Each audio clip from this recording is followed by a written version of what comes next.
नमस्कार। इस एपिसोड के पहले भाग में हमने बात की मिर्ज़ा हादी रुस्वा की, जो अपने वक्त की एक बहुरंगी शख्सियत थे। साहित्य की अलग अलग विधाओं में भटकते रहने बाद आखिरकार उन्होंने वो लिखा जो उन्होंने बार बार देखा और बार बार महसूस किया, यानी उमराव जान अदा उपन्यास, जिनसे उनको शोहरत हासिल हुई। उसके बाद हमने उमराव जान के ज़रिए तवाइफ़ों की उस ज़िंदगी की बात की जो अपनी 7-8 साल की अनुशासित तालीम के बाद highly sophisticated women performing artists बनकर निकलती थीं और लखनऊ के समाज में अच्छी खासी शोहरत पाती थीं। फिर हमने बात की तवाइफ बनने से पहले उमराव जान की साइकोलॉजी की। अपने आसपास की दौलत को देखकर वो हैरत में है, वो दौलत, वो हीरे जवाहरात जो तवाइफों की भेंट चढ़ाए जा रहे हैं, और अब वो अपनी ज़िंदगी में एक नामी दौलतमंद तवाइफ बनना चाहती है, अपनी पुरानी ज़िंदगी की सारी मुश्किलात को भूल कर। फिर हमने बात की उन रईसों की जो या तो तवाइफों के ऊपर अपनी सारी दौलत न्यौछावर किए जा रहे हैं, अपना वजूद बर्बाद किए जा रहे हैं, या फिर ऐसे भी रईस हैं जो एक फैशन के तहत तवाइफों को अपने साथ रखते हैं और अपनी इज्जत में और चार चांद लगाते हैं। तो आइए आगे चलते हैं इस एपिसोड के भाग 2 में। भाग 1 में आपको याद होगा कि हमने उन रईसों की बात की थी जो तवाइफों के लिए एक दीवानापन रखते हैं और अपनी सारी दौलत, सारी इज्जत तवाइफों में न्यौछावर करते हैं। लेकिन ये दीवानापन सिर्फ रईसों में नहीं है, ये दीवानापन तवाइफों में भी है। अब तवाइफों में जो दीवानापन है वो दीवानापन है दौलत का। उनको दौलत की इतनी अथाह चाहत है कि वो खानम जान जैसी अपनी कोठे के मालिकों की सरपरस्ती के बग़ैर अपनी ज़िंदगी बसर करना चाहती हैं। और ये बात मिर्ज़ा हादी रुस्वा ने बड़ी बखूबी एक कैरेक्टर है फैज़ अली, जिसके ज़रिए पेश की है। फैज़ अली एक डकैत है, हालांकि वो अपनी ये असलियत ज़ाहिर सी बात है कोठे में ज़ाहिर नहीं करता। उमराव जान समझती है कि ये आदमी लखनऊ के किसी रईस कुलीन परिवार से तो नहीं है, लेकिन फिर भी वो जो भी दौलत, जो भी हीरे जवाहरात, सोना चांदी उमराव को देता है, उमराव चुपचाप अपने संदूकचे में दबाती जाती है, क्योंकि उसको सिर्फ दौलत से मतलब है। हद तो वहाँ होती है जब फैज़ अली उमराव को लखनऊ से बाहर अपने साथ भाग चलने के लिए कहता है और उमराव उसका ये ऑफ़र एक्सेप्ट कर लेती है। एक्सेप्ट इसलिए कर लेती है, उमराव खुद इस उपन्यास में कहती है कि अगर ये आदमी यहाँ बैठे बिठाए मुझ पर इतनी दौलत न्यौछावर कर रहा है तो अपने घर ले जाकर तो ये मुझे निहाल कर देगा। अब फैज़ अली के साथ भाग जाने के इस वाक़े को फिल्मों में बड़े अलग तरीके से ट्रीट किया गया है। वहाँ बताया गया है कि सुल्तान मिर्ज़ा, जिनको उमराव से मोहब्बत थी और उमराव को जिनसे मोहब्बत थी, उनके बिछड़ जाने के बाद उमराव अपने वजूद को लेकर एक डिप्रेशन में है। उसको ये एहसास है कि सिर्फ़ और सिर्फ उसके तवाइफ होने की वजह है जो सुल्तान मिर्ज़ा उसे नहीं मिल पाए। अब अपने वजूद की घुटन में, उस कोठे की घुटन से डिप्रेस होकर उमराव फैज़ अली के साथ भाग जाती है। एक फिल्म में तो इतना भी दिखा दिया गया है कि फैज़ अली उमराव से कहता है कि हम दौलताबाद जाएंगे गढ़ी के रास्ते होते हुए। अब उमराव को मालूम है कि गढ़ी की देख रेख आजकल नवाब सुल्तान मिर्ज़ा कर रहे हैं, तो शायद वहाँ उनसे मिलने का मौका मिल जाए और बात बन जाए। तो यहाँ पर फिल्मों में उमराव के किरदार को तो आदर्शों की ऊंचाई तक बिठाना था, लेकिन असल में ऐसा है नहीं। अगर आप किताब पढ़ेंगे तो मिर्ज़ा हादी रुस्वा ने बताया ये है कि उमराव के कैरेक्टर की एक कमज़ोरी है दौलत के पीछे दीवानापन। उसके चलते वो फैज़ अली के साथ भागी है। तो खैर, उमराव फैज़ अली के साथ भाग गई है। अब कानपुर के आसपास फैज़ अली गिरफ्तार हो गया है। यहाँ उमराव अकेली पड़ गई है। एक अकेले बड़े से वीरान घर में अनजानी आहटों के साथ उमराव घर में अकेली है। लेकिन अब देखिए उमराव करती क्या है। उमराव उस घर से बाहर कदम रखती है, अनजान शहर की अनजान गलियों में भटकती है, आखिरकार एक मस्जिद में जाकर पनाह लेती है, जहां उसे एक मौलवी साहब मिलते हैं। उन मौलवी साहब पर अपने अंदाज़े बयां का जादू चलाती है और अपने लिए उस दिन के खाने का इंतज़ाम करती है।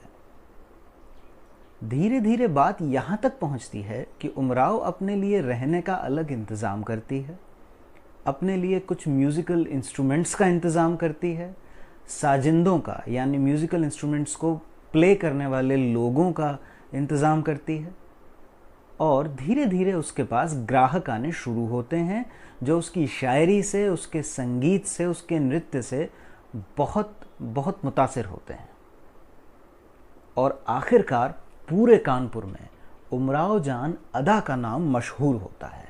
अब आप ये देखिए कि उमराव का ये संघर्ष, जहाँ से वो एक अंधेरे से निकलकर उजाले की तरफ आती है, वो बर्बाद होकर गिर पड़ी है, फैज़ अली उसे छोड़ चुका है, लेकिन एक अकेली औरत एक अनजाने शहर में अपने कला के बलबूते किस तरह से अपनी जिंदगी की मालिक बनती है दोबारा, और इस बार बिना किसी खानमजान की सरपरस्ती के, बिना किसी मर्द की कोई ख़ास मदद के पूरे शहर को अपना दीवाना बनाती है। और आप जानते हैं, उमराव के संघर्ष का पूरा ये किस्सा फिल्मों से सिरे से गायब है। जहां आप एक कैरेक्टर को सबसे मजबूत दिखा सकते थे, आप दिखा सकते थे कि उस वक्त की तवाइफें अपने कला पर कितनी कॉन्फिडेंट थीं कि वो दुनिया के किसी भी हिस्से में जाकर अपना नाम कमा सकती थीं, अपने खुद के पैरों पर बिना किसी की सरपरस्ती के खड़े हो सकती थीं। और इतिहास में ऐसी तवाइफों का जिक्र है, लेकिन ये पूरा हिस्सा फिल्मों से गायब कर दिया गया है। तो ख़ास बात यह है कि उमराव को अपने वजूद से कोई अफसोस नहीं है जैसा कि फ़िल्म में दिखाया गया है, बल्कि ये उसका वजूद है, उसके तवाइफ होने का वजूद है, जो उसके अंदर कहीं भी रहकर अपने बलबूते अपना नाम कमाने का आत्मविश्वास पैदा करता है। तो ये चीज़ जो हमारे सामने पेश की जानी चाहिए थी, ख़ास तौर से ऐसा लगता है जैसे जानबूझकर डेलिबरेटली ये चीज़ें गायब कर दी गई हैं, क्योंकि किताब में ये बहुत बड़ा हिस्सा है और मैं समझ नहीं पाता कि इतने बड़े और इतने रेलेवेंट हिस्से को आप कैसे गायब कर सकते हैं। खैर, अगर आप इतिहास पढ़ेंगे तो आपको कई तवाइफों का जिक्र मिलेगा जिन्होंने इस तरह की ज़िंदगी जी, जिनके अंदर बिल्कुल वही कैरेक्टर ट्रेट्स हैं जो मिर्ज़ा हादी रुस्वा ने उमराव जान के ज़रिए हमें समझाने की कोशिश की है। इस किताब की खासियत ही ये है कि ये आपको तवाइफों के बारे में और जानने के लिए प्रेरित करती है। मैंने इंटरनेट सर्च किया और पाया कि ऐसी तवाइफें वाकई भारत में भरी पड़ी थीं, जिन्होंने अपने बलबूते अपनी ज़िंदगी जी। गदर के बाद और अंग्रेज़ों की बढ़ती इन्फ्लुएंस के बाद भारत में एक एंटी नॉच मूवमेंट चलाई गई थी, जिसके तहत उसमें तवाइफों के कोठे वगैरह बंद किए जा रहे थे। अब तवाइफें करें क्या? लेकिन तवाइफें अपने वजूद को जानती थीं। वो जानती थीं कि वो एक कलाकार हैं और वो अपने बलबूते ज़िंदगी जी सकती हैं। गौहर जान 1902 में ग्रामोफोन कंपनी ऑफ इंडिया ने गौहर जान को इनवाइट किया एक होटल रूम में, जहाँ पर उन्होंने पहली बार अपनी आवाज़ रिकॉर्ड की। और ये जो आवाज़ रिकॉर्ड हुई, ये भारत में किसी महिला की पहली रिकॉर्डेड आवाज़ थी। और तब से लेकर 1920 तक गौहर जान ने करीब 600 गाने रिकॉर्ड किए और हर परफॉर्मेंस के लिए गौहर जान 1000 से 3000 रुपए लेती थी, जो उस वक्त का एक बहुत बड़ा अमाउंट था। कोठे बंद हो चुके थे, लेकिन अब तवाइफें सुपरस्टार बन रही थीं। गौहर जान की तस्वीर उस वक्त माचिस की डिब्बियों में और पोस्ट कार्ड्स में छापी जाती थी। गौहर जान की आवाज़ से प्रेरित होकर एक लड़की जो बॉलीवुड में एक्ट्रेस बनना चाहती थी अपने गायकी के बलबूते, उसने अपना ये विचार छोड़ दिया। गौहर जान की आवाज़ सुनकर वो सिर्फ और सिर्फ गौहर जान की ही तरह एक गायक बनना चाहती थी। उस लड़की को हम जानते हैं, उसको भारत में मलिकाए गज़ल कहा जाता है। हम बात कर रहे हैं बेगम अख्तर की।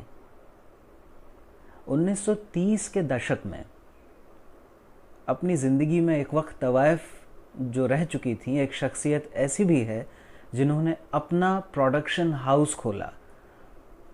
उस प्रोडक्शन हाउस में उन्होंने बॉलीवुड की कई फिल्में बनाई और अपनी छोटी सी बेटी को भी उसमें लॉन्च किया।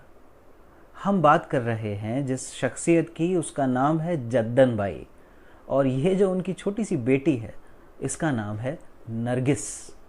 जी हाँ, वही नरगिस, मशहूर अदाकारा नरगिस, सुनील दत्त की पत्नी, संजय दत्त और प्रिया दत्त की माँ। जिसे हम और आप अच्छी तरह जानते हैं। अब फिल्मों ने जो चेहरा उमराव का हमारे सामने पेश किया वो है ये। अब मैं आपको उमराव जान के कैरेक्टर ट्रेट्स वाला एक चेहरा दिखाता हूँ, एक ऐतिहासिक चेहरा। आप ये चेहरा देखिए और आप ये देखकर बताइए कि क्या इस चेहरे पर कहीं आपको एक तवायफ होने का अफसोस दिखता है? इस चेहरे पर आपको क्या दिखता है? इसकी आंखों में आपको क्या दिखता है? एक आत्मविश्वास, एक रौब, अपनी कला पर विश्वास। ये चेहरा गौहर जान का है। ये वो चेहरा है जिसके पास महात्मा गांधी सन 1920 में चंदा मांगने आए थे और इन्होंने कहा था कि मैं आपको चंदा जरूर दूंगी, जितना कहेंगे उतना दूंगी, लेकिन एक शर्त है, आपको मेरी परफॉर्मेंस देखने आना पड़ेगा। तो गांधी जी तो आए नहीं।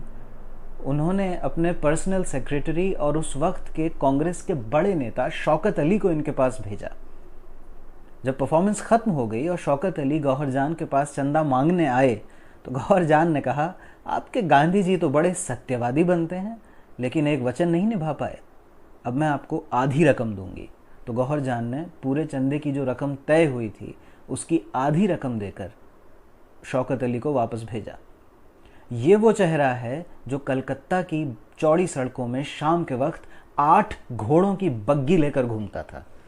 ये वो वक्त था जब भारतीयों पर कोलकाता में इस तरह से शाम को घूमना अलाउ नहीं था। उन पर 1000 रुपए का फाइन था, जो उस वक्त आज के लाखों रुपए के बराबर है।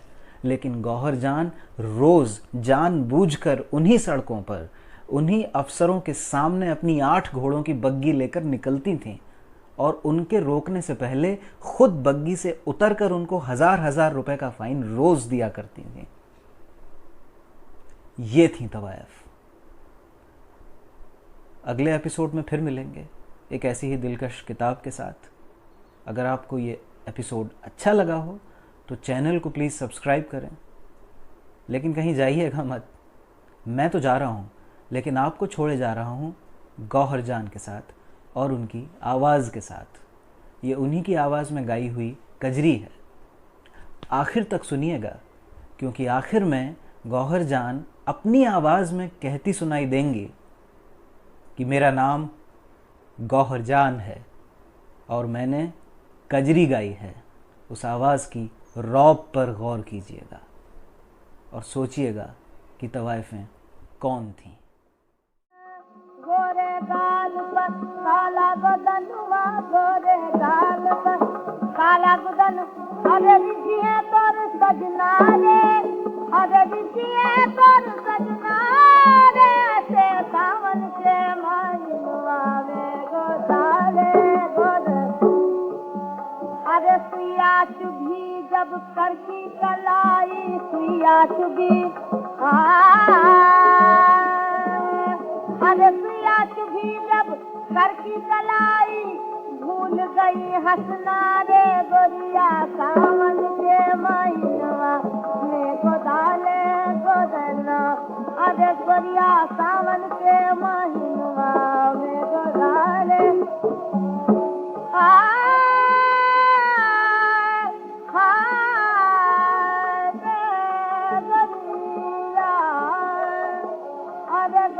सावन के महीनवा में गोदाले गोदना।